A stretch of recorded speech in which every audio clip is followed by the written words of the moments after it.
I have friends who correlate snoring to having a good night's rest. So maybe that is not the case. I don't know if their partner does, if they're listening to that, but, I think that how do you feel the next day? Okay, that's test number 1. If you have brain fog, if you talk about like all the symptoms we talked about before, where your hunger is off, your brain fog, motivation, energy's low, motivation's low, or you start having some chronic issues, well, then maybe you're not getting good sleep. If you feel great, okay. Another thing is to get some type of a sleep tracker. So I mentioned earlier, I have an aura ring. So it monitors my sleep at night and it tells me, what my heart rate variability is, what if my temperature is up or down, what all the different sleep stages that I've gone through, the quality of my sleep. So you might think you're getting a good night's sleep because you slept through the night, but you might not be going through the proper sleep architecture of getting those sleep stages where you're getting that quality rest and rejuvenation. Is there a certain rate that you want to try to keep your heart rate? It's really individual. So I know with the aura ring, you have a baseline. So it kind of gets to know you as an individual and it'll tell you like, here's your normal like baseline heart rate. Oh, last night your heart rate increased. Did you eat too close to bed? It'll give you like little suggestions. For me, the things that increase my heart rate are food sensitivities. If I eat something that I'm sensitive to, I know that I feel my heart racing, and that's a clue for me that'll raise my heart rate. But it also tell you, oh, your heart rate lowered, and it's just like what would be causing those things.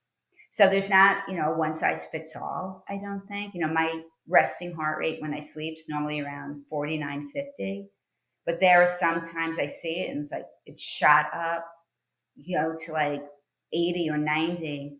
And oh, wow, look, at the same time, I woke up. So that to me says, well, you know what? That could have been a blood sugar spike or my blood sugar dropped. Then my cortisol came to try to get, sugar back into my system. And that stress and adrenaline response, because if your blood sugar drops, it's an emergency to your body, will raise your heart rate, will raise, you up out of bed. So it's like really, it's becoming a sleep detective. You really have to think of it that way. It's like you're connecting the dots, and if you're really, serious about fixing your sleep, it's got to become your number one focus, and you're really, experimenting and analyzing and connecting the dots. What do you think about night sweats? That's quite common for women going through perimenopause and menopause. It's those hormone fluctuations that causes night sweats. Blood sugar imbalances could also cause night sweats. Alcohol consumption can also cause night sweats.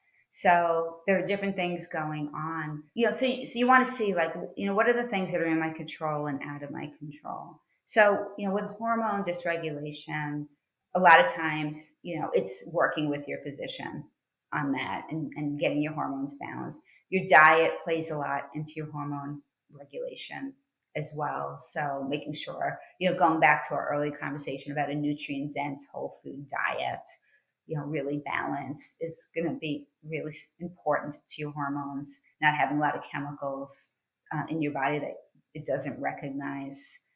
Um, keeping the temperature low. They have like cooling, pads and mattresses. What are you wearing to sleep? Do you have a fan in your room?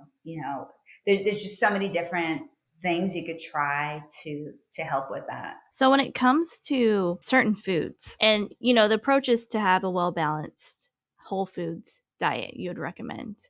But what are some foods that in the top of your head that would absolutely affect our sleep right off the bat? Well, the liquid foods like caffeine and alcohol, talked about that. Chocolate has caffeine in it that could impact your sleep. Having foods that have a lot of additives and chemicals. If you read a label and it's doesn't grow on a farm or in nature in any way, those are things that could cause a stress response in your body, can cause inflammation in your body, can cause gut issues, for you could cause food sensitivities.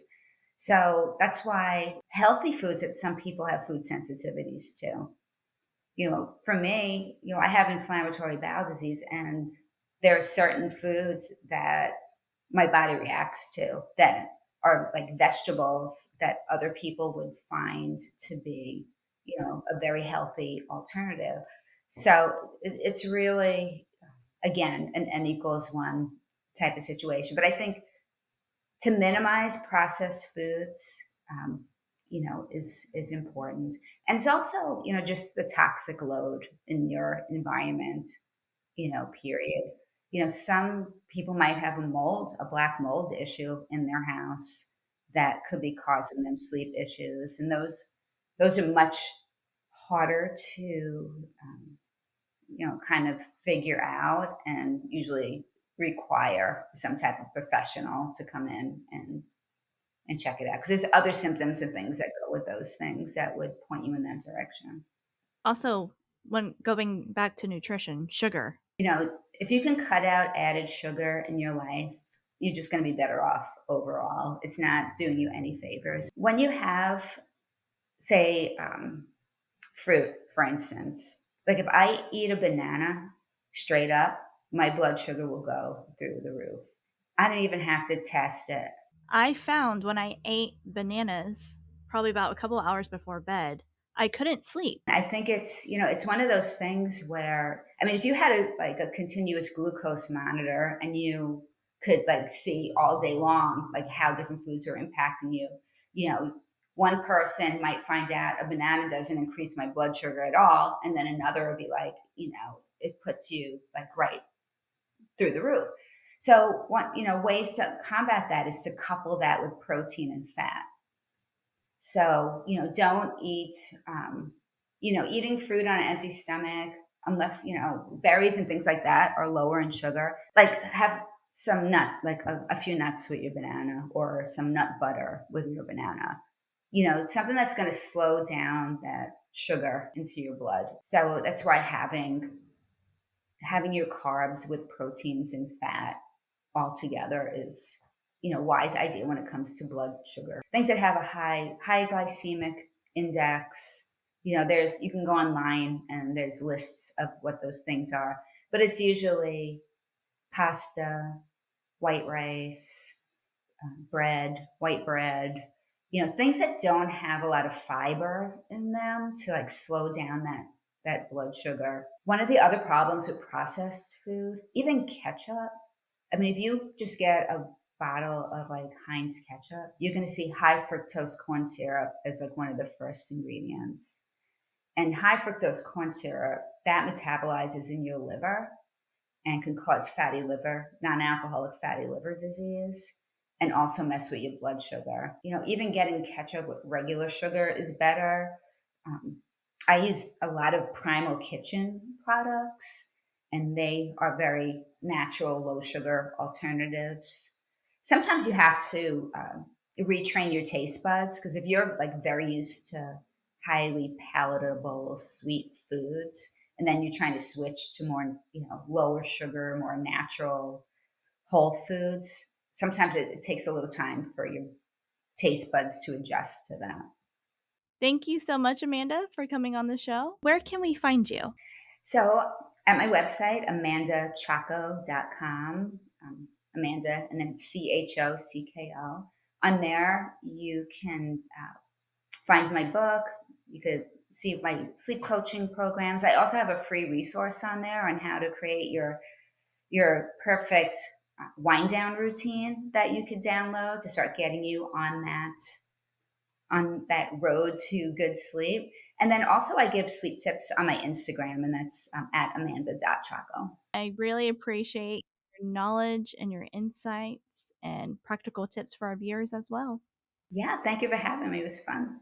Hey guys, I would like to take a moment to introduce you to our app, Yoga Plus. You will have access to an incredible selection of videos led by top instructors in yoga, fitness, nutrition, and so much more. Download our Yoga Plus app, available on iOS and Android today.